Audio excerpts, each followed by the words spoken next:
I think so. On Confederate? Mhm. Okay. I haven't heard any different. Okay. So, Yeah. I can't remember now.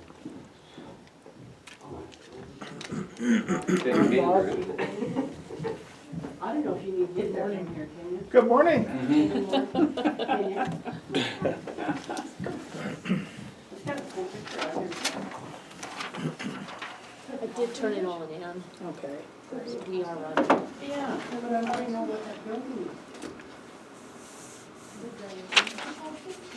I'm sure it's probably good. Ann knows what that building is. What? The building at the end Into of the bird there, Boston Ridge. in Boston.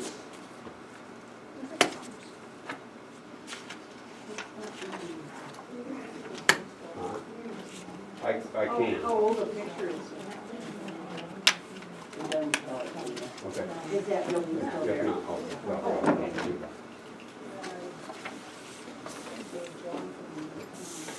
Okay. That's a comparatively new picture.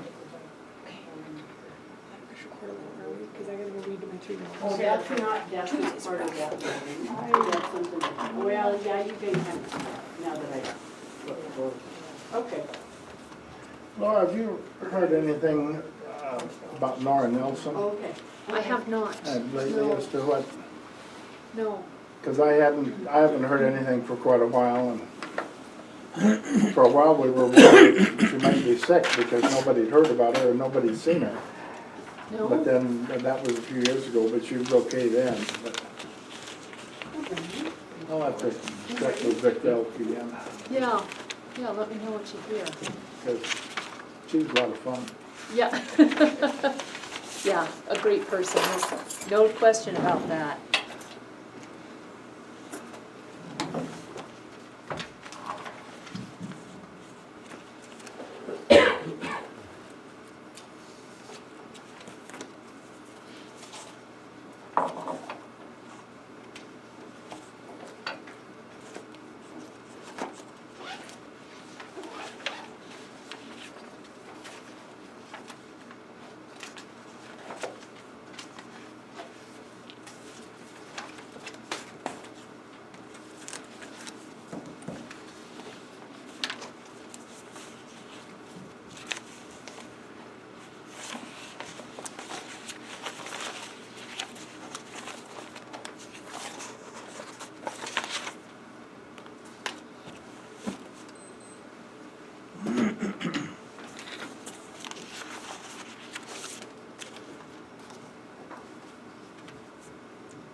It's about 10. Are you guys ready?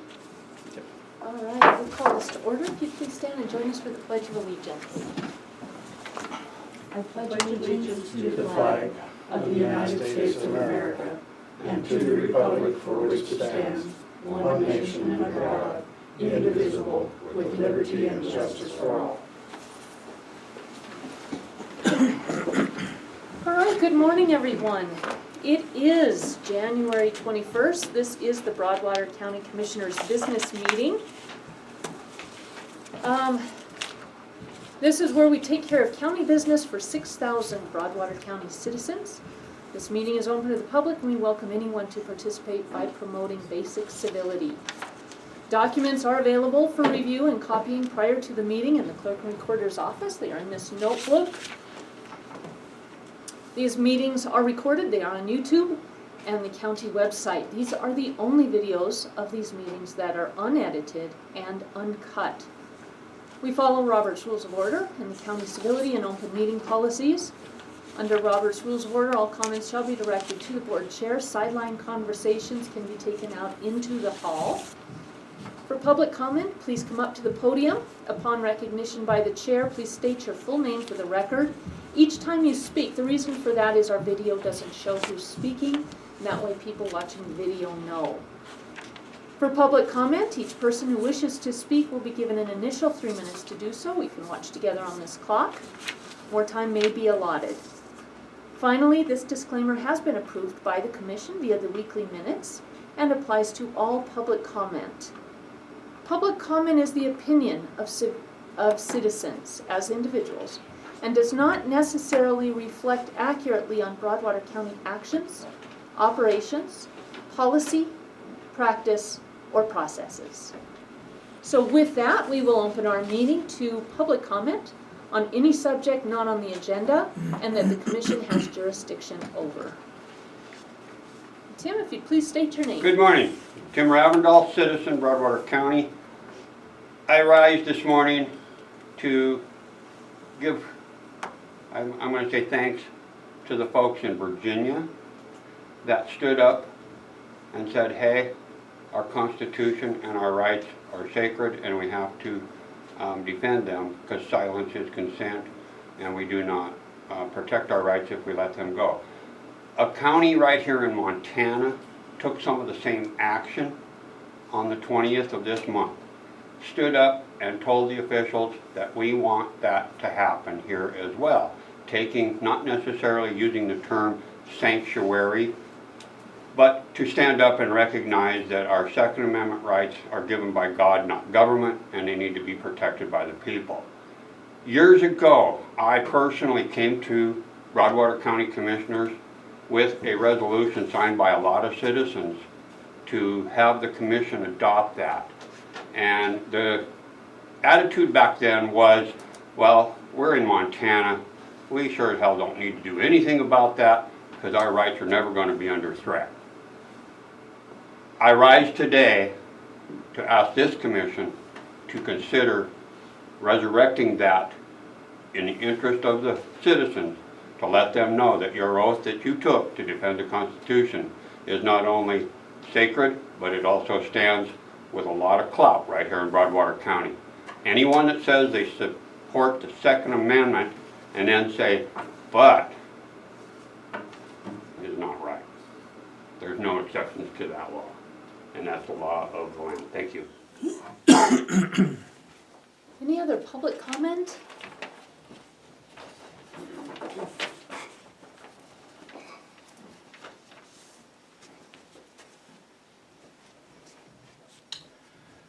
My name is Bob Brastrup. I came to this county in 1974. During my career, I've worked with somewhere around 200 county commissioners. I have a sister-in-law who was a county commissioner. And three of the most fantastic commissioners that I ever worked with. I never heard one of them criticize any one of the other three, or the other two. When they took a vote and the decision was made, all three of them went out and in unison went out and promoted whatever that project was, and they got a lot of things done. You guys as commissioners, I commend. A lot of people coming in, running for office, have some kind of an agenda. I don't think you guys have an agenda.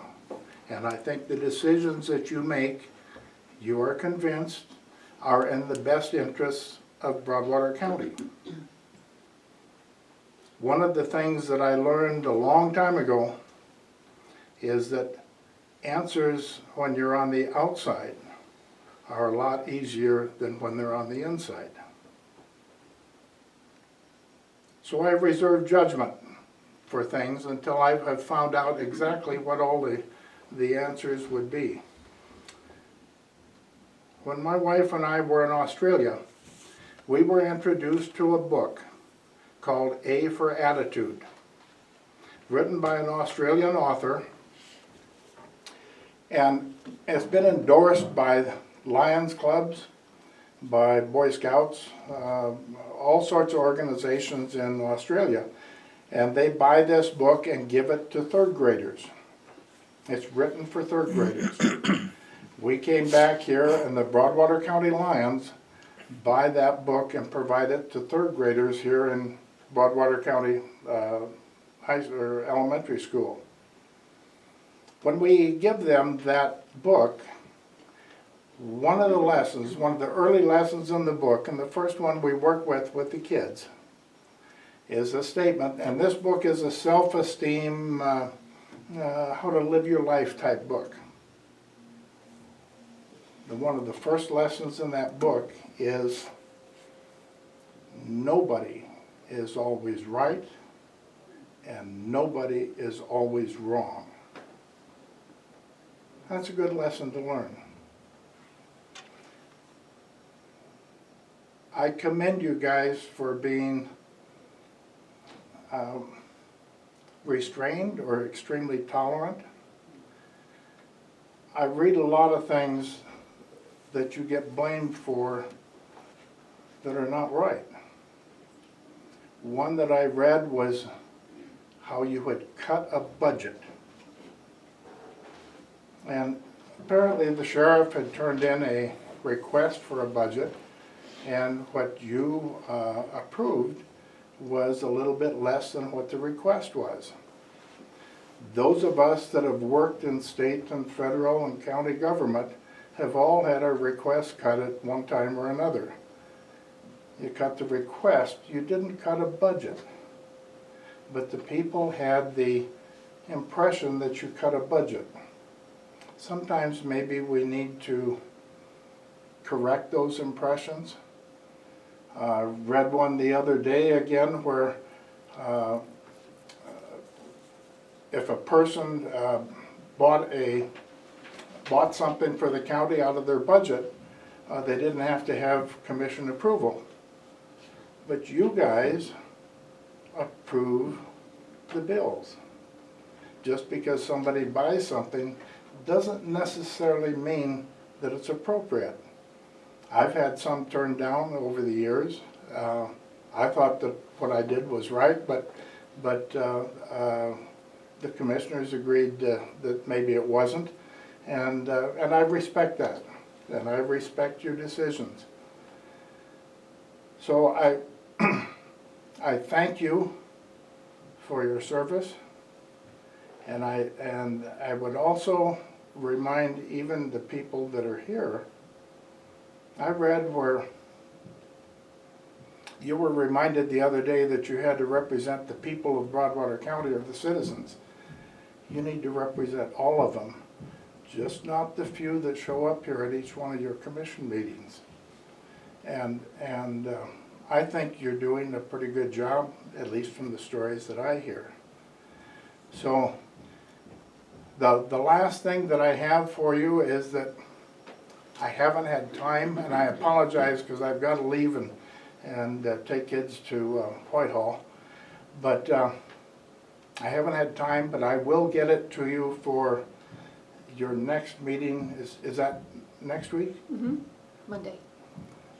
I hope I'll have it to you for next week. The Lions Club will be doing their Easter egg hunt again, and we'll be sending you a request for use for the lawns out here. So anyhow, I thank you for this opportunity to talk to you, and you know, I look in the paper and I see what is listed as a commission meeting summary or something like that. It has no byline.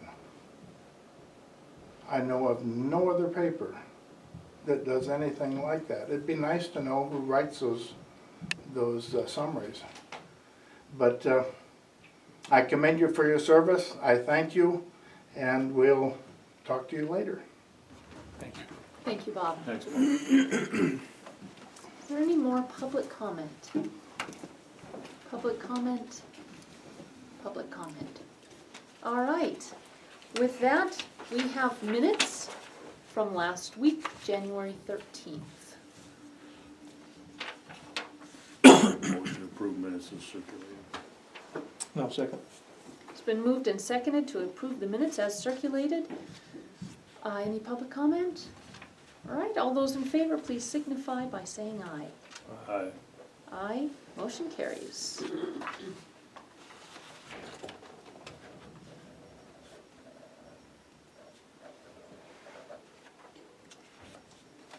man. All right, Commissioners' Community Update. This is our chance to share with each other what we've been doing to make sure that we are all fully informed. So, Daryl, what'd you do last week? Sure. We all attended the Board of Health meeting, attended our airport board meeting, which I received their thoughts on their board. So if that's something that we would like to take care of today, we could do that. And then I did go up to surplus property in Helen and look at the pickup and the dozer that road department is buying. And we'll wait for the report to come back from T&E on the dozer. And I did go to Whitehall and for your conversation on the transportation system they have over there. So each one of those. Thank And we you. talked with a gal by the name of Paula Hippert. She's a transportation manager over there. She is a wealth of information. And I asked her a lot of questions on how they're funded and different things like that. So if this is something we decide to pursue, she'd be a great resource. Fantastic.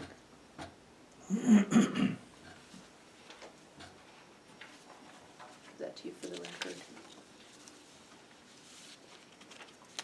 All right, Mike, your turn.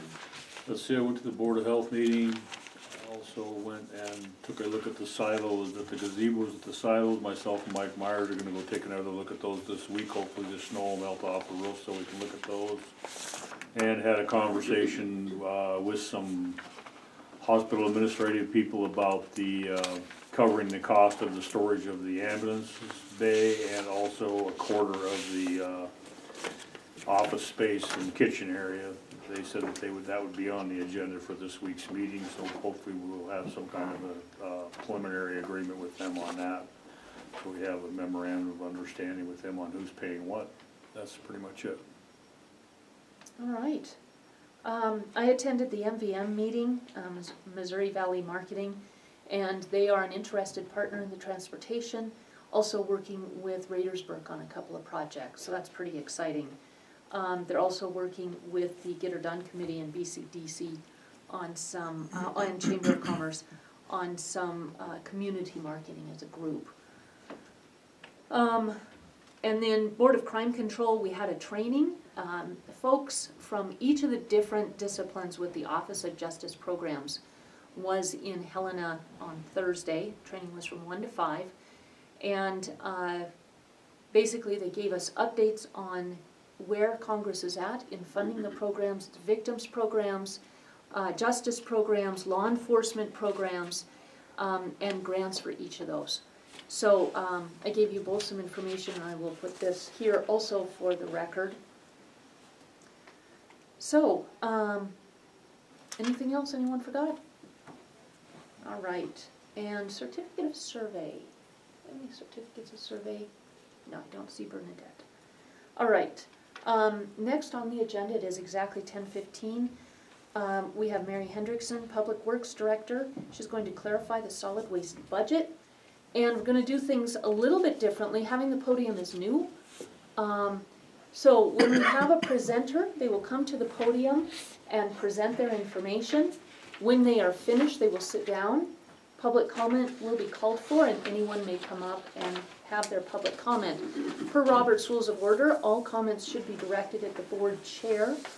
That person who was presenting will be given an opportunity to come back to the podium for a closing statement. So hopefully that will help us to promote some civility. And Mary, you're the guinea pig on this Great. new way of working with the podium. Great. So Thank you. Thank you, Commissioner. So what I wanted to do, what I realized after last week's meeting was that there was some confusion about the budget and how numbers were being reported.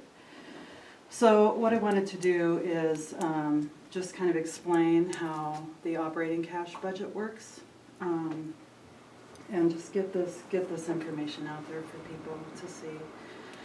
So what I did is I pulled the operating cash reports and I put all that information into the spreadsheet, just to make it a little easier and have it on one page. And what I did is I looked at the budget. I started with June 1st of 2018. And the operating cash budget at that point, the beginning balance was negative $129,179.39. And during the month of June, we received a little over $18,000 in funds. We transferred out $69,000 in funds. And so those transfers out, and correct me if I'm mistaken, but those are for expenditures. So those were just payments on payments for salaries and equipment, tipping fees, things like that.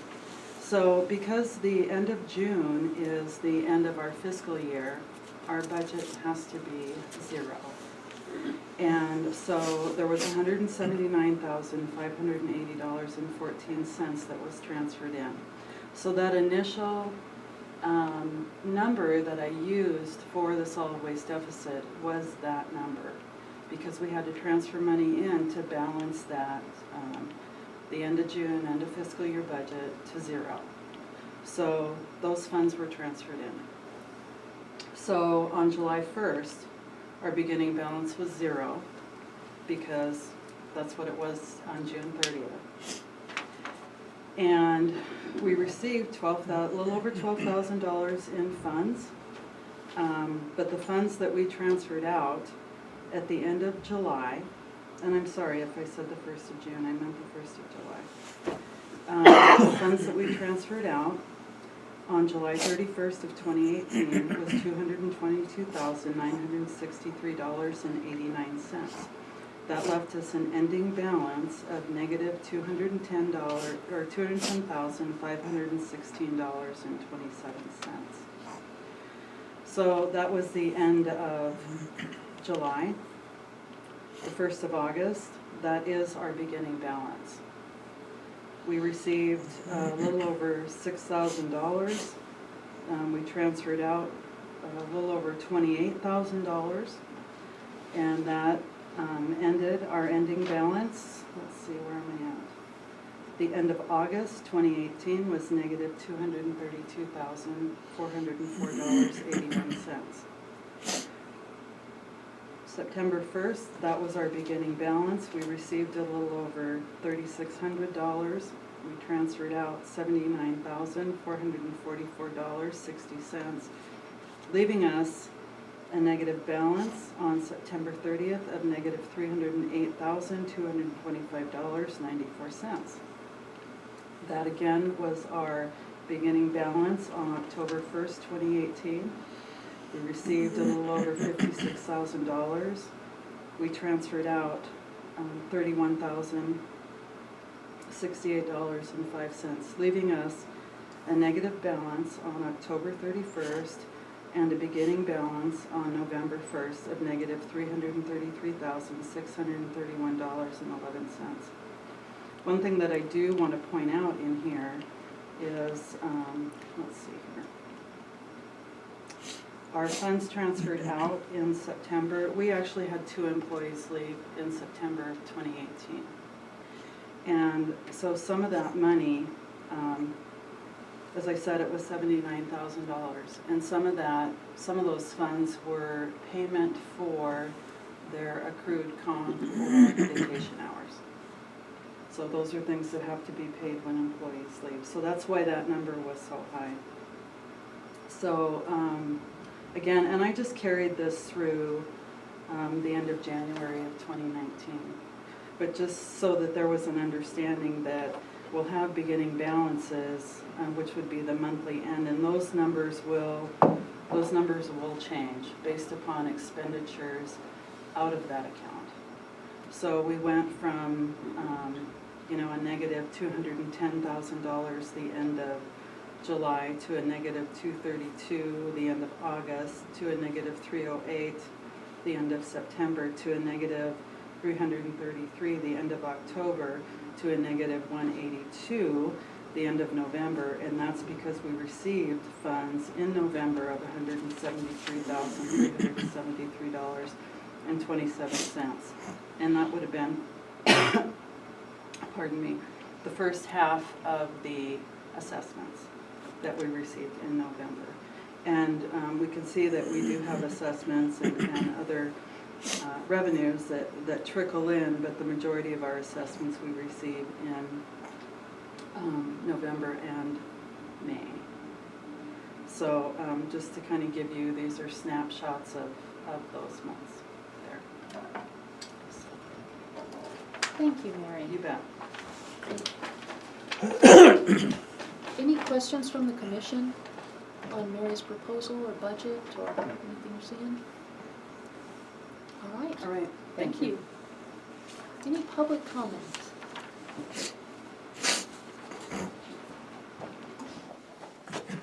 Madam Chair, Tim Ravendall. I am the citizen and reporting for Redoubt News for transparency, etc. I brought this issue up at the last meeting that this was discussed, as Mary stated. Back in the October period time when there was public meetings going on to assess dealing with the deficit of the department and how to get it back on track.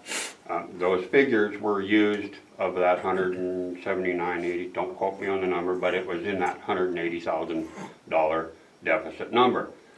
Last week, that same number was used again. Now today, thank you, Mary, for spelling out the fact that the deficit was growing when those meetings were being held, but the people did not know that when these meetings were being held. That was not being discussed. So the transparency side of that was working. That's why I continued to ask those questions. One more point on that budget that was again not mentioned today, which is part of it, is the department has taken out a loan approved by the commission to get that deficit under control, which is still part of the deficit, and it's not being discussed as far as transparency and public information. That's why I brought it up. I'm not here to beat up on it. I'm just here to try to get it out into the sunshine a little bit more. Thank you for your time, Commissioners. Any other public comment? Public comment? All right. Commissioners, anything you want to say? No. Okay, I am going to say one thing. All of this information that Mary shared is all available to the public. There has been absolutely no hole in transparency in sharing any of this information. But there is a two-sided street here. One side of the street is the commission and our department heads who share this information openly and honestly with the public.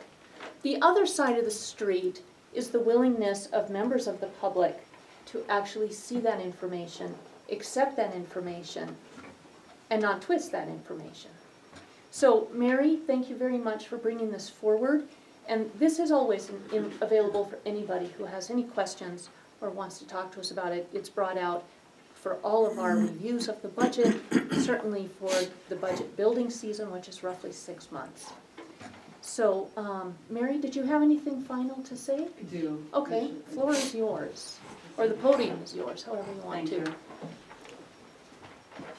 So, just my last comment, what I do want to say is the reason I used the $179,000 deficit is because that was the deficit at the end of the fiscal year. And I was basing everything on trying to correct that deficit in a fiscal year, because it's not something that we can do on a monthly basis. That number is going to go up and down based upon revenues and expenditures. Revenues we receive are expenditures that we pay out.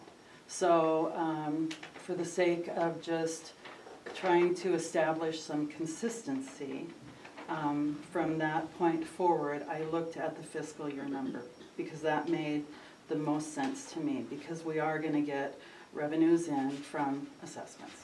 So, thank you. Thank you very much. All right, next on the agenda, we have a working meeting with Doug Ellis, Clerk and Recorder Treasurer, election laws and request for school mill levy posters in the courthouse. For this, if you want to come and sit down at the table, Doug. For working meetings, it's just us. Everyone's welcome to listen. And hopefully we can decide how to move forward. Well, the reason I asked you for this is I was contacted by Vanessa Flynn, who's a member of the school board. If it would be okay for the school to put, she I got a handwritten note, would like to display an easel with school bond information, if that is okay. And I called Vanessa to see exactly what they were looking at. What she wants to display in the courthouse is just pictures and information of the elementary school and the things that are falling apart or things that are wrong with it. She didn't, it's not anything that would, in as many words, try to sway a voter to vote for or against the school bond. It's just showing what's wrong with the school and why they're asking for this bond. The only laws I can find that deal with this in the election laws are electioneering. It's 1335 211, and electioneering deals only with election day. So that's why I came to you guys. I didn't know if there was anything in the county regulations that would keep them from putting something like this up in the courthouse, and I didn't want anyone getting into any trouble, so that's why we're here. Thank you. And you guys know from our meetings at Mako that there's been a different the way of thinking about the electioneering laws with the Commissioner of Political Practices. And so we've talked about this many times. I did reach out to Eric, and he sent me an email. He was going to send some more information. I haven't got it yet, but what he says is, quote, if a local government entity makes a paid communication that is publicly distributed, including printed materials, within 60 days of the election that does not support or oppose a candidate or ballot issue, and the paid communication can be received by more than 100 recipients in the voting district, the entity making the paid expenditure must create an incidental committee, name a treasurer, create a bank account, and report to COP. That's the Commissioner of Political Practices. The Commissioner believes the language is clear, the line is clearly drawn, and that local governments already know when they cross the line between, quote, regular and normal communication, unquote, and paid communication triggering reporting. An informational poster in a courthouse, which is also a polling station, makes it more problematic, as it surely is intended to be available to more than 100 people and takes public time and resources to create. So we got into a big discussion about this at our last district meeting, and basically what the argument was, well, what if somebody comes to a public meeting, say there's a mill levy election for the school, and somebody comes to the meeting, they're not advocating one way or the other, neither is the commission, but they have a general question. How does the mill levy work? If the commission even answers informationally anything about that mill levy, we are in jeopardy of violating what the Commissioner of Political Practices sees as electioneering laws. So Eric Bryson, Executive Director at Mako, along with a number of commissioners, went to the Commissioner of Political Practices to try and get this more defined. He said, nope, it's clear, and you heard that in Eric's email. They also went to the legislature last session to get this clarified. Legislature said, nah, we don't want to touch it. So where we're at now is we have a Commissioner of Political Practices who's drawn a very strong line that commissioners may not answer questions, may not be involved with sharing information. It sounds like we're okay until 60 days before the election. So we could hold the poster here, if that is the agreement of the four of us, until 60 days before. The reason that in talking to Doug I wanted to have this conversation is so that we have an opportunity to let the public hear why it is that we would be drawing the lines that we have to do. It's not because we don't support the school, it's because we're prohibited by the Commissioner of Political Practices. And if we decide, however we decide, I would like the four of us to write a letter together to let the school board know where we stand and why. So, with that, and we all have the same information on this, we've all been to the same meetings. What are your thoughts? Have we done this in the past? I don't recall doing anything like this before. I don't recall this ever happening in the past, no. But it's been, how long since the high school bond was passed, 20 years ago? Right? I don't know that any of Might us have was been here. here. That was Maybe before Ann. my time, so. But I'm thinking for any middle levy that has been before us, I don't recall any types of things in the courthouse. You know. The last, yeah, I don't recall if the road or the sheriff's mill levy Yeah. years ago Or had the- anything or here. the hospital one here recently. I know I The haven't. district board, I guess I want to say, so I don't recall anything like that being in here, so. I haven't seen anything since I've been in the treasurer's office. That was 2002. Right. If we're not allowed to have this 60 days prior to the election date, is the school also, since the school is a polling place, are they not allowed to have this literature on campus 60 days prior to the election?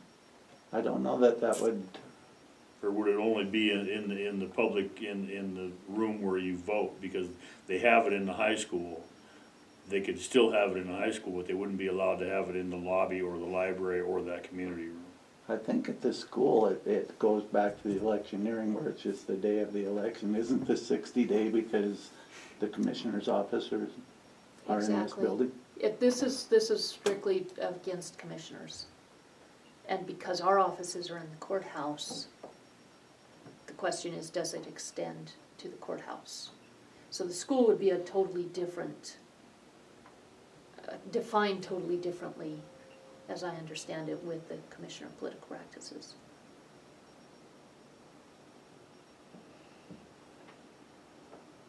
Yeah, within the school, they would have to pull anything down on election day. It can't be within 200 feet, I believe is the distance of or 100 feet of any entrance to the building of a polling place.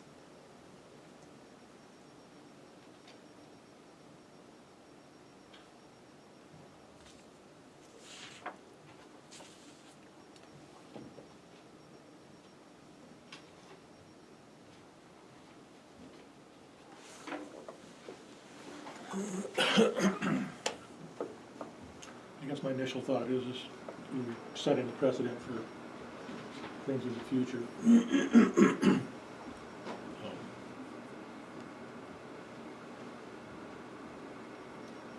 And that's kind of why I wanted to come to you guys before I said anything.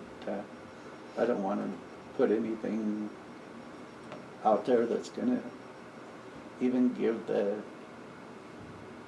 slightest idea that you're supporting this or you're against this for either this mill levy or anything that comes up. It's just, I want to put you guys in that position.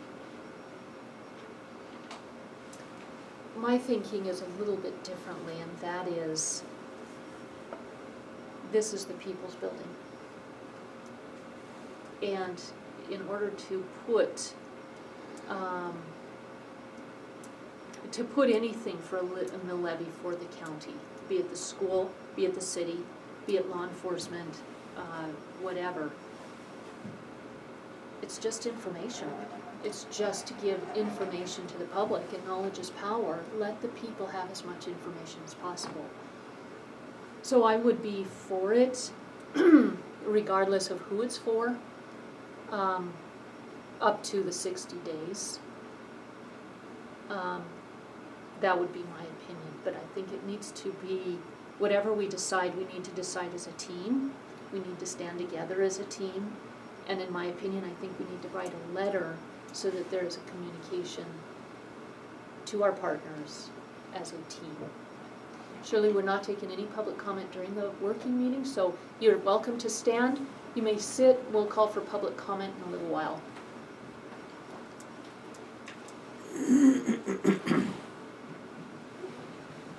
I think I'd be in favor of putting it out there for up to the mark of the 60 days, because I think, like you said, it's a place for people to come gather information. If they're not, people that don't have kids in school that are still paying taxes, they're gonna wanna know what's going on. They have no reason to go to school, but they may have a reason to come here. And then you can share information, whether they're opposed. I mean, we're not saying we're opposed or against it or whatever we are, but, and all it is informational. There's no campaigning going on. There's strictly an informational board, and they've had it up at the school for the last 4 months that I know of. I wouldn't have a problem with it being here up until the deadline. And I think it's the same with any other mill levy, regardless of what it's for.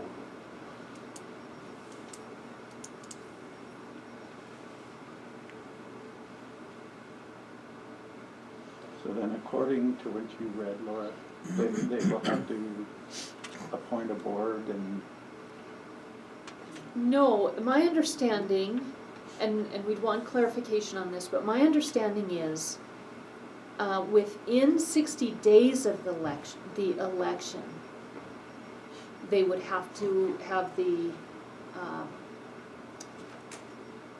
entity making the paid expenditure must create an incidental committee, name a treasurer, create a bank account, and report to the COPP, the Commissioner on Political Practices. Outside of the 60 days, it sounds like we're okay. And again, I would suggest that we get that clarified. But that is what I recall also from our many meetings on this. And then it does appear to be pretty clear in this email. So what is the deadline of the 60 days? I would have to go check the calendars on that. I haven't, Is the election June 2nd? now the school election would be in May, Oh, okay. and I don't recall the exact day, if it's May 3rd, 4th, first Tuesday after the first Monday in May. Gotta love the first Tuesday after the first Monday. So early March Looks like- would be where we would take it down, so they'd be able to have it up for about 6 weeks.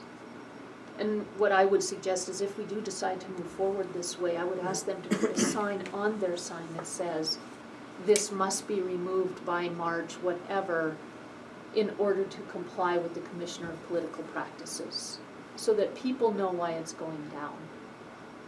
And that would also help the school board members to know why it has to go down. Hello. And are they running this on the school election, or are they running it with the general, with the primary? I assumed it would be on the school election, just from what I've heard from Pam Watson, but I'm not 100% sure on that one. We'll have to find out before we... Yeah, because we want to make sure we have the right date. Yeah, she did, I talked to her Friday, and she said that they were gonna run a mill levy, and the things on the election would be the mill levy and maybe a couple of school board members, so that leads me to believe it's gonna be a school election.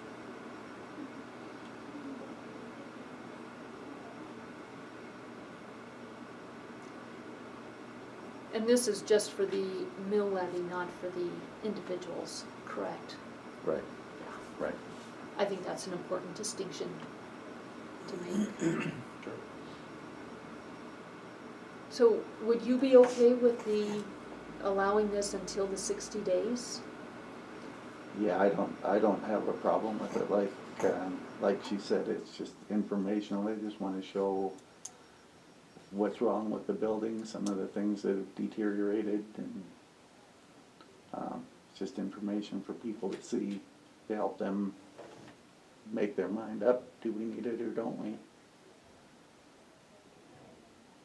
Okay, and Daryl, would you be okay with that too? Oh, yeah, I think so. I'm still kind of a little bit undecided at the moment.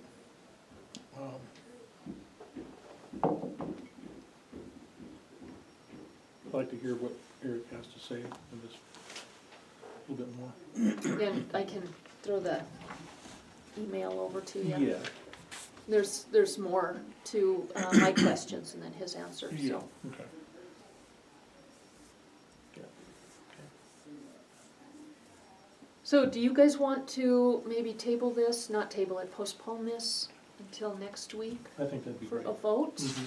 Okay, does that work for you, Doug? Sure, yep. All right, and then at that point, we will determine A, how to move forward, and B, what correspondence would look like. All right. Yeah, that sounds good, I think. Something like this, you wanna have enough time to Yeah. think it through, and it's not a 5-minute decision. Right, yeah. Yep. It's easy and simple on the surface, but Right, when you start getting into the weeds of what the law says and how it's interpreted by the Commissioner of Political Practices, it makes it a little bit more a lot more complicated, right. yeah. All right. All right, Great, thank thanks you, Doug. You bet, thank you.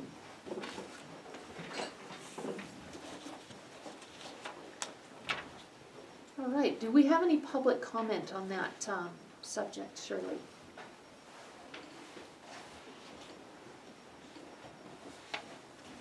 I'm Shirley Wilson, and my comment, I have to agree with Daryl. I believe if you start this practice, you are going to open a can of worms that you will not believe what comes out of that can. I think to leave it without the sign in the courthouse would be absolutely best for the public. There are plenty of signs around town. I'm sure people frequent some of those places also. If it were up to me, I would say no in the courthouse. Any other public comment? Public comment? All right. We will move on. It's 10:45. We are right on schedule. So we had last week the presentation from Rocky Mountain Development, and today we have the letter to approve the work plan as it was presented. Copy of the letter was sent out. I have another one in hard copy if you guys want to relook at it.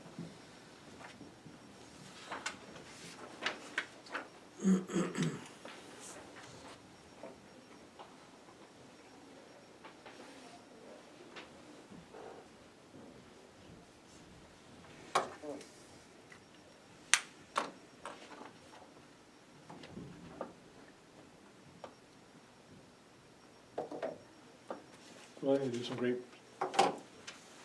work in our community, have some wonderful programs, and I support their work plan. So I will make a motion that we sign our letter in support of their work plan. I'll second the motion to approve the letter. All right, it's been moved and seconded to approve the Rocky Mountain Development Work Plan as presented and sign the support letter. Any public comment? Public comment? All right. Those in favor of the motion, please signify by saying aye. Aye. Aye. Aye, motion carries.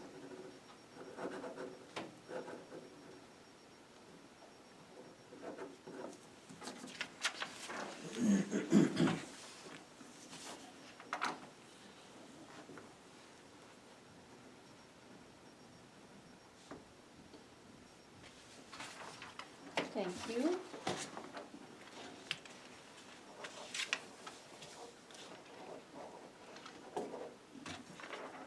Thanks, Ann. Right, next we have accept signatures for the TED, Targeted Economic Development District, Water and Sewer District Board of Directors. Ann, you brought us the original petition. Yep, here's the petition with signatures. Thank you very much. As you recall, there were some questions about two of the signatures. Those have been, all three have been verified. And all we need to do now is accept this, accept their offer to serve on the district as the board of directors. And here's the petition for appointment, also an original. And I think we need to infill that in the resolution that we passed pending the approval of the signatures and DOD.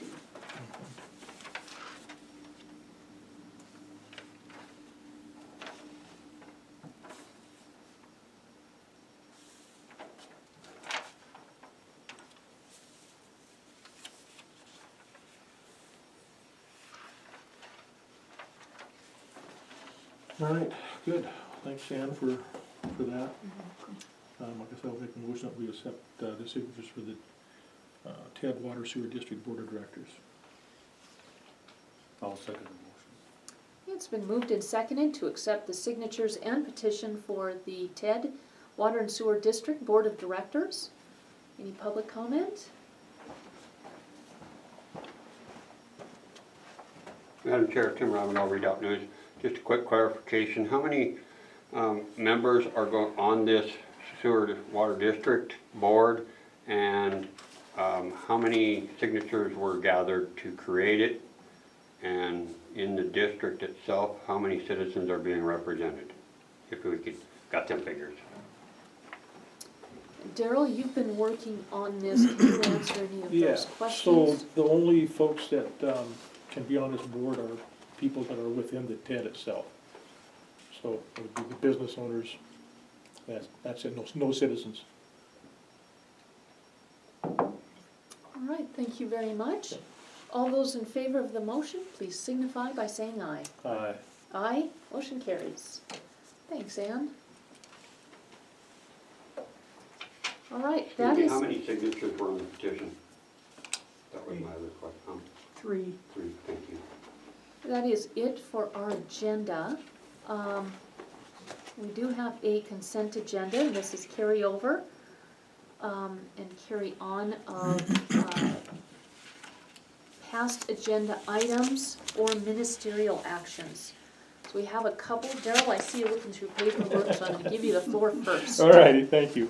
So we did have our airport board meeting last week, and we discussed their board members, and it's our policy to allow the board to vet any potential new board members, and they made their recommendation to us is that they would like to continue with their remaining board because they have this big project that they've been working on with the runway improvement, and they'd like to keep that continuity if they could. So that was their recommendation to us. So they would like to keep Al Irving and Bob Hollister as board members. They invited the other prospective board members to attend their meetings and be coming forward so that they would be able to be considered for the next time appointments are due. So I was looking at the list here. It looks like both of them were due here in 2019. We want to split them up so we kind of do a 2-year and a 3-year. How many are due up in 20 and 21? Only one, looks like, in 20, yeah. And then none in, and then the other 2 in 21? I don't see anything listed for anybody in 21. Okay. Yeah, we could go either way. My guess is if we just have one up in 20, the other 2 are 21, because it's a 5-member board, and we have 2 this year. So if we wanted to do both of them for 3 years, then we'd have 1 next year, 2 presumably the following, and then 2, these 2 Sure. up in 3. Okay. So however you want to do Well, that's fine let's do with that me. then. We'll just make a motion that we approve Bob Hollister and Al Irving for 3-year terms on the airport board. I'll second the motion. It's been moved and seconded to appoint Al Irving and Bob Hollister each to 3-year terms on the airport board. Any public comment? Public comment? All those in favor, please signify by saying aye. Aye. Aye, motion carries. And I think it's important to know, so people know that there are representatives from both city and county on this board. That's a really good board, and those 2 are very active, knowledgeable board members. I think that's a good choice. They do a lot of work out there on their own. They donate a lot of time making improvements out there at that airport, so those guys, they do a great job. Yeah. And Bob lives on Canyon Ferry Airport, which is also encompassed by the airport board. Sure. So it's nice to have that representation too. Yeah. One other thing that came up at the airport board was they do have a new courtesy car, so they would like to get rid of the old one, the old van, Yes. and doesn't really have a whole lot of value, but since it is county property, they wanted to dispose of it properly. And looking at the MCA, it states that if the value is in excess of $2,500, then we would have to go through that process. I really don't think it's gonna be worth a whole lot, but. So, if it's okay, if, for them, would you just advertise it in the paper to sell it? That's kind of reading through our policy, that's what it looked like they would do. There's an online, it's kind of like a government eBay. Mm-hmm.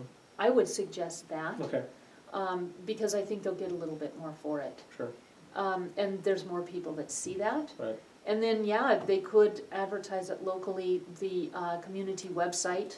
It would be nice to have an area for items for sale there. Okay. It's a listserv of 350 plus people and goes directly to them. So that would be, or that's the email from the website, but right. those would be my suggestions. I agree with you, I don't think that van is worth that much, but I think we still need to get it out to as many people as possible. Sure. Okay, I will get a hold of them, let them know that's what they need to do.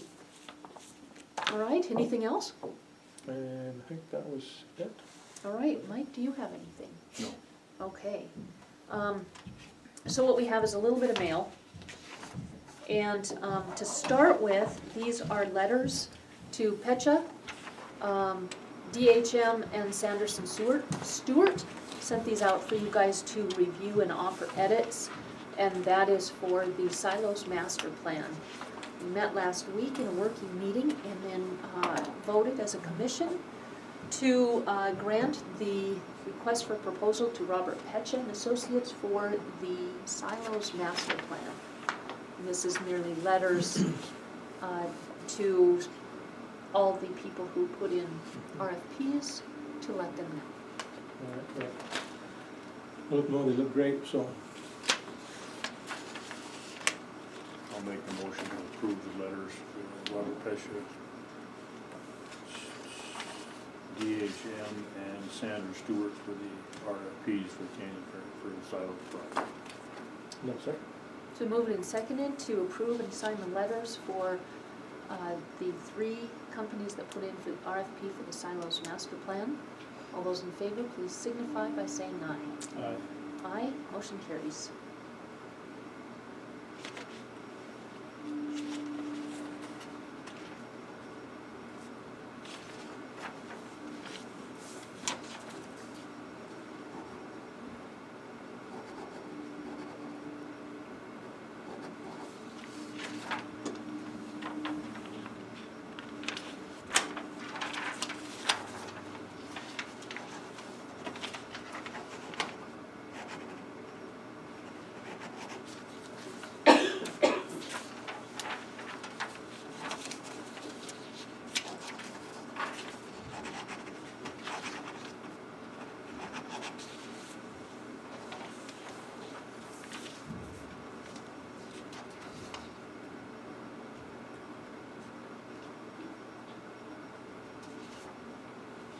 All right, we have a little bit of mail. This is from Vision Zero, and this is the gas tax that funds counties for road projects. What we have for the 2020 allocation is $69,561.47. So what we need to do is decide what we want to do with this, put together a resolution, have a public hearing, and then turn that into MDT, and that will be added to the road account. Can't be used for anything but road and bridge, and that's about a $25,000 increase from last year. Now, any questions on that? Last year was only a partial payment, though. Was last year the first year? No, the year before Year that was a before. partial payment, yep. And it was still quite high. I expected last year's to be higher, so the 69 is more in line with what I think we kind of thought it would be. We have a letter from the US Census. They would like us to review, they sent a DVD